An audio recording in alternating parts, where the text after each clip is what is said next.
ഇതൊരു ഇന്ത്യൻ സിനിമയാണോ? ഇതൊരു ഇന്ത്യൻ സിനിമയാണോ? ഇതൊരു ഇന്ത്യൻ സിനിമയാണോ? അതെ, ഇന്ത്യൻ സിനിമ തന്നെയാ അത്.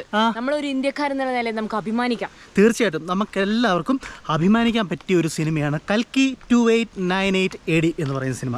അപ്പോൾ ഞങ്ങൾ കണ്ടു. എന്താ പറയുക, ഒരു ബ്രഹ്മാണ്ഡ സിനിമയില്ലേ, ബ്രഹ്മാണ്ഡ സിനിമ അവേ. അതായത് ഈ ബാഹുബലി അല്ലേ, ബാഹുബലി വന്നപ്പോൾ നമ്മൾ എന്താ പറയുക, ഒരു ഇന്ത്യൻ സിനിമയുടെ മുഖച്ഛായ മാറ്റിയൊരു സിനിമ എന്ന് വേണം പറയാം അല്ലേ ബാഹുബലി. അപ്പോൾ അതുപോലൊരു സിനിമ അല്ലേ. അതിനുശേഷം ഇറങ്ങിയ സിനിമ വെച്ച് നോക്കുമ്പോൾ സൂപ്പർ സിനിമയാണിത്. കാരണം ബാഹുബലിനേക്കാൾ സൂപ്പറാണെന്ന് തോന്നുന്നു എനിക്ക് മൊത്തത്തിൽ.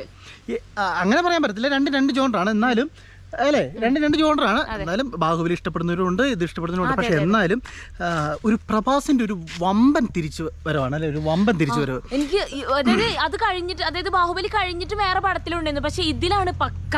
അതെ അതെ അതെ അതെ അതെ എനിക്ക് തോന്നുന്നു. പിന്നെ എന്നാന്ന് ചോദിച്ചു കഴിഞ്ഞാൽ ഈ പടത്തിൻ്റെ ഒരു പ്രത്യേകത, നമ്മുടെ ലെജൻസ് ആയിട്ടുള്ള നമ്മുടെ ഇന്ത്യൻ ആക്ടേഴ്സും എല്ലാവരും ഇതിനകത്ത് ഒരുമിച്ച് ഒരു കൊടക്കീഴിലുള്ള ഒരു സിനിമ എന്ന് തന്നെ നമുക്ക് ഈ കൽക്കിയെ വിശേഷിപ്പിക്കാം. അതായത് ആരൊക്കെയാണ്? ആദ്യം പറയേണ്ട പേര് അമിതാഭ് ബച്ചൻ, രണ്ടാമത് കമൽഹാസൻ, പ്രഭാസ്, ദീപിക പദുക്കോൺ, നമ്മുടെ മലയാളത്തിൽ നോക്കുവാണെങ്കിൽ ശോഭന, അന്നാബെന്ന്, ദുൽഖർ, പിന്നെ ബുജിയായിട്ട് സൗണ്ട് ഇത് വോയിസ് ഓവർ കൊടുത്ത് കീർത്തി സുരേഷ്. അങ്ങനെ എന്ത് വേണ്ട എല്ലാ രീതിയിലും ഒന്നിനൊന്ന് മെച്ചമുള്ള ഒരു സിനിമ എന്ന് തന്നെ പറയാം. അല്ലെങ്കിൽ അങ്ങനെ ഒരു വമ്പൻ താരനിര തന്നെ അണിനിരുന്ന ഒരു സിനിമയാണ് അല്ലേ കൽക്കി എന്ന് പറയുന്നത്. അതെ, പറ കൽക്കിയെ പറ്റിയുള്ളൊരു റിവ്യൂ പറ. സത്യം പറഞ്ഞാലേ ഫസ്റ്റ് കാണുമ്പോൾ മൊത്തത്തിലൊരു കിളി പോയിരുന്നു എനിക്ക്. പക്ഷേ പിന്നെ ഇത് കണ്ടപ്പോഴാണ് മനസ്സിലായത് ഒരു ബ്രഹ്മാണ്ഡ സിനിമയാണെന്ന്, അട്ടാറ് സിനിമയാണെന്ന്. പിന്നെ തീർച്ചയായിട്ടും എന്നറിയോ, നമ്മൾ ആദ്യം കാണുമ്പോൾ നമുക്കൊന്നും മനസ്സിലാകത്തില്ല. കാരണം ഇത് ഓരോ യൂണിവേഴ്സ് ആണല്ലോ. അപ്പോൾ വേറൊരു യൂണിവേഴ്സിന്റെ അപ്പോൾ നമ്മുടെ ഈ ഒരു ഇതുമായിട്ടൊരു ബന്ധമില്ലാത്ത പോലെ പല പല പല പല കഥകൾ നടത്തുന്നു. നമുക്ക് അങ്ങനെ ആദ്യം ഒന്നും മനസ്സിലാകില്ല അല്ലേ എന്ന് പറഞ്ഞാൽ നമുക്ക് ആദ്യം ഒന്നും മനസ്സിലാകത്തില്ല. എനിക്ക് തോന്നുന്നു നിങ്ങൾ എന്താ പറയുക, ആ ബാഹുബലി എന്നുള്ള രീതിയിൽ ആ രീതിയിൽ തന്നെ ആദ്യമേ വന്ന് തിയേറ്ററിൽ ഇരുന്ന് കാണുവാണെങ്കിൽ ഒരിക്കലും നിങ്ങൾക്ക് കിട്ടത്തില്ല, ഒരിക്കലും കിട്ടത്തില്ല. ഒരു എന്താ പറയുക, ആദ്യം പടത്തിൻ്റെ ഒരു തുടക്കമുണ്ട്. തുടക്കം എന്ന് പറഞ്ഞു കഴിഞ്ഞാൽ ആ ഒരു മഹാഭാരതം. എന്റെ പൊന്നെ എന്താ ചെയ്തു വെച്ചേക്കുന്നത്, മഹാഭാരത യുദ്ധം അല്ലേ കഴിഞ്ഞതിന്റെ ആ ഒരു സംഭവം എന്ന് പറഞ്ഞേക്കുന്നേ ഒരു രക്ഷയില്ല. പിന്നെ ഇതിനകത്ത് ഓരോ ക്യാരക്ടറിനെ പറ്റി നമുക്ക് പറയാൻ പറ്റത്തില്ല, പറഞ്ഞു കഴിഞ്ഞാൽ അത് സ്പോയിലർ ആയി പോകും. പിന്നെ അതല്ല, പിന്നെ ഓരോ ക്യാരക്ടർക്കും കൊടുത്ത ആളുകളില്ലേ. അതാ പറഞ്ഞത്, ഇപ്പൊ മഹാഭാരതത്തിൽ ഓരോ ക്യാരക്ടർ ഉണ്ട്. അത് ആരൊക്കെയാണെന്ന് ഞങ്ങൾ പറയുന്നില്ല, അത് നിങ്ങൾ നേരിട്ട് പോയി തന്നെ കാണുക. അതാണ് അതിനകത്ത് ഒരു രസം അല്ലേ എന്ന് പറയുന്നത്. അപ്പൊ ഈ മഹാഭാരതത്തിനകത്ത് ഇതിനകത്ത് കൊടുത്തേക്കുന്ന ആ ഡയറക്ടറിന്റെ ആ ബ്രില്യൻസ് എന്ന് പറയുന്നത്, ഇപ്പൊ അർജുനായിട്ട് ആര് വേണം, കർണനായിട്ട് ആര് വേണം, അശ്വത്മാവായിട്ട് ആര് വേണം, കൃഷ്ണനായിട്ട് ആര് വേണം. അപ്പോൾ എന്ന് പറഞ്ഞുകൊണ്ട് ഇതൊരു പുരാണ ചിത്രമാണോ എന്ന് ചോദിച്ചു കഴിഞ്ഞാൽ അങ്ങനെ ആ രീതിയിൽ നിങ്ങൾക്ക് തള്ളിക്കളയാൻ പറ്റുന്നൊരു സിനിമയൊന്നുമല്ല. നമുക്ക് എല്ലാവർക്കും ഏത് മാസത്തേക്കും കണ്ടിരിക്കാൻ പറ്റുന്ന ഒരു ബ്രഹ്മാണ്ഡ സിനിമ തന്നെയാണ് കൽക്കി എന്ന് പറയുന്നത്. ഞാൻ പറയുന്നത് നിങ്ങൾ ഇനി ഒട്ടും ആലോചിക്കണ്ട, നേരെ ടിക്കറ്റ് എടുത്ത് നേരെ തിയേറ്ററിലേക്ക് പോക്കൂ. കാരണം നിങ്ങൾ എന്നിട്ട് വന്നതിന് ശേഷം നിങ്ങൾ ഈ റിവ്യൂ കണ്ടാൽ മതി അല്ലേ. കാരണം എല്ലാവരും കേട്ടോ, അത് എന്നാ പറയുന്നത്, ബാക്ക്ഗ്രൗണ്ട് മ്യൂസിക് ഒരു രക്ഷയില്ല, ക്യാമറ വർക്ക്.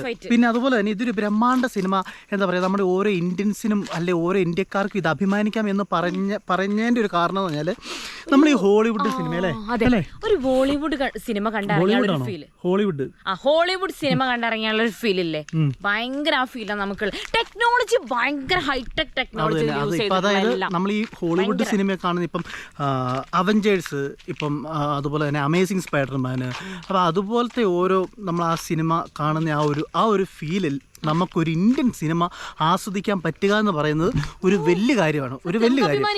കാരണം നമ്മൾ ഓർത്ത് കേട്ടോ, കാരണം നമ്മളിപ്പോൾ നമ്മൾ തന്നെ ഓർത്തിട്ടില്ല. അതായത് അവഞ്ചേഴ്സ് എന്ന് പറയുന്നൊരു പടം അല്ലെ, സ്പൈഡർമാന് അല്ലെ, അതുപോലത്തെ ഒരു സിനിമ ഇറങ്ങുമ്പോൾ ഇനി എത്ര കാലം കഴിഞ്ഞ് കഴിഞ്ഞാൽ നമ്മുടെ ഇനി ഇങ്ങനെ ഒരു സിനിമ ഇന്ത്യയിൽ ഇറങ്ങും എന്ന് നമ്മൾ ചിന്തിച്ചുകൊണ്ടിരിക്കുന്ന ആ സമയത്താണ് കൽക്കി 2898 എന്ന് പറയുന്ന AD എന്ന് പറയുന്ന ഈ സിനിമ ഇവിടെ എത്തിയത്. അപ്പം എന്തായാലും പിന്നെ എനിക്കൊരു കാര്യം പറയാം, നമുക്ക് എടുത്തു പറയേണ്ട ഒരാളുണ്ട് ഈ മൂവിയിൽ, അമിതാഭ് ബച്ചൻ. ഒരുപാട് പ്രായമുണ്ട് ഇപ്പോ നിലവിൽ. തീർച്ചയായിട്ടും അതായത് എനിക്ക് തോന്നുന്നു 81 വയസ്സ്. മമ്മൂട്ടിയൊന്നും അല്ല, മമ്മൂട്ടികൾ എത്രയോ പ്രായം കൂടിയാണ്. 81ാമത്തെ വയസ്സിൽ അദ്ദേഹം ഞാൻ പറഞ്ഞ ടർബോ അല്ലേ മമ്മൂട്ടി, അതിലുണ്ടല്ലോ കുറച്ച് ഫൈറ്റ് സീനും കാര്യങ്ങളും. അതായത് മമ്മൂട്ടി ഇത്രയും പ്രായത്തിൽ ചെയ്ത്, പക്ഷെ ഈ മൂവിയിൽ നിങ്ങളൊന്ന് കാണണം ഫൈറ്റ് സീന്, അത് അത്രയും പ്രായമുള്ള അമിതാഭ് ബച്ചൻ. ബച്ചൻ സർ. അതെ ഇപ്പം വേറെ എന്തൊക്കെ ഇപ്പൊ ഗ്രാഫിക്സിന്റെ ടെക്നോളജി ഉണ്ടെന്ന് പറഞ്ഞു കഴിഞ്ഞാൽ അങ്ങനെ ഒരു മനുഷ്യൻ വേണമല്ലോ, അങ്ങനെ ഒരാൾ നിന്ന് അഭിനയിക്കണമല്ലോ. അപ്പൊ അത് വെച്ച് നോക്കുമ്പോഴത്തേക്കും ബച്ചൻ സാറൊക്കെ ചെയ്തേക്കുന്നല്ലേ നമുക്ക് ചിന്തിക്കാൻ പറ്റുന്നില്ല, ചിന്തിക്കാൻ പറ്റുന്നതിനപ്പുറമാണ്. കാരണം ഈ സിനിമയുടെ നെടുംതൂണെന്ന് പറയുന്നത് പ്രഭാസ് അല്ല. ഞാൻ ആ മൂവി കണ്ടപ്പോൾ എനിക്ക് മനസ്സിലായത് പ്രഭാസ് അല്ലല്ലോ ശരിക്കും, അമിതാഭ് ബച്ചനാണല്ലോ. ബച്ചൻ സാറിനാണ് കൂടുതൽ പ്രാധാന്യം കൊടുത്തിട്ടുള്ളത്. പിന്നെ എനിക്ക് പറയാനുള്ള വിഷ്വൽ ബ്യൂട്ടി. അതെ, നമുക്ക് ഓരോ നിമിഷവും നമ്മൾ ഈ സ്ക്രീനിൽ ഇങ്ങനെ ഇരുന്ന് കണ്ടോണ്ടിരിക്കാൻ തന്നെ എന്ത് രസമാണെന്ന് അറിയോ. നമ്മൾ ആ ഒരു യൂണിവേഴ്സിലാണ്, നമ്മൾ ഇവിടെ എങ്ങുമല്ല, അവിടെ നമ്മളും ആ സ്ഥലത്താണ്. അത്രയും നല്ല സ്ഥലത്ത്. ഇപ്പൊ ബാഹുബലിയിൽ ആ വലിയൊരു പാറയുടെ മേളിൽ കയറിയിട്ട് പ്രഭാസ് വേറൊരു ലോകത്തോട്ട് ചെല്ലത്തില്ലേ എന്ന് പറഞ്ഞ പോലാണ്. എന്താ പറയാ, അതിനകത്ത് ആ ലോകത്തിന്റെ പേരിനായിട്ട് വേറൊരു ഇതുണ്ടല്ലോ, വേറൊരു യൂണിവേഴ്സിന്റെ എന്താ ഓർക്കുന്നുണ്ടോ? പേര് കിട്ടുന്നില്ല, ലാഗ് അടുപ്പിക്കുന്നില്ല. അപ്പോൾ നിങ്ങൾ പോയി കാണുക എന്തായാലും. പിന്നെ ഒറ്റ കാര്യം കൂടെ പറയുകയാണെങ്കിൽ, ഇപ്പോൾ പ്രഭാസിനെ നമ്മൾ ബാഹുബലിയിൽ പ്രഭാസിനെ കണ്ടിട്ട് ബാഹുബലിക്ക് ശേഷം പ്രഭാസ് താഴേക്ക് പോകുമായിരുന്നു, ഗ്രാഫ് താഴേക്ക്. നമുക്ക് പിന്നെ ഒരിക്കലും ആ ഒരു പ്രഭാസിനെ കാണാനേ പറ്റില്ല. പക്ഷെ വീണ്ടും നമുക്ക് കാണാൻ പറ്റിയത് ഈ കൽക്കിയിൽ. പ്രധാനമായിട്ട് പറയുകയാണെങ്കിൽ ഏറ്റവും ക്ലൈമാക്സ് നിങ്ങളൊന്ന് കണ്ടു നോക്ക്. പ്രഭാസിന്റെ ലുക്ക് കാണണമെങ്കിൽ ഈ സിനിമയുടെ ക്ലൈമാക്സിൽ കാണണം. അത് ഏത് ക്യാരക്ടറാണെന്ന് ഞങ്ങൾ പറയുന്നില്ല, നിങ്ങൾ നേരിട്ട് പോയി കാണുക. ഒന്നും വെളിപ്പെടുത്തില്ല. കാരണം എന്തിനും പറഞ്ഞു കഴിഞ്ഞാൽ എന്തിനെപ്പറ്റി ഞങ്ങൾക്ക് തന്നെ പറയാൻ പേടിയാണ്. എന്തിനെപ്പറ്റി എല്ലാം പറഞ്ഞു കഴിഞ്ഞാൽ അത് സ്പോയിലർ ആയി പോകും. പിന്നെ നിങ്ങൾ തെറി വിളിക്കേണ്ടി വരും. പിന്നെ എന്തിനാണ് ഞങ്ങൾ തിയേറ്ററിൽ പോകേണ്ടത് നിങ്ങൾ തന്നെ. അപ്പൊ ഇനി ആരെങ്കിലും കാണാൻ ബാക്കിയുണ്ടെങ്കിൽ തീർച്ചയായും തിയേറ്ററിൽ പോയി കാണാം. വേറെ ഒന്നും പറയില്ല, അടിപൊളി കേട്ടോ, സൂപ്പർ പടം, കിടിലൻ പടം, ധൈര്യമായിട്ട് വിട്ടു.